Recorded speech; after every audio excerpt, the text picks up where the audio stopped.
ఇన్ని మానేసి ఏదో మనకి అధికారం ఇచ్చారు కదా అని చెప్పి ఎక్కడికన్నా అలాగే చూపించమనండి.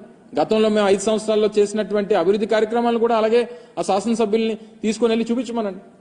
భోగాపురంలో ఇంటర్నేషనల్ ఎయిర్పోర్ట్ నిర్మాణం జరుగుతూ ఉంది, చూపించమనండి. ఇదిగో మీ 5 సంవత్సరాల్లో మీరు ప్రారంభించినటువంటి కార్యక్రమాలు, చేస్తున్నటువంటి పనులు ఇగో ఇవి చేశారు మీరు, చూపించమనండి.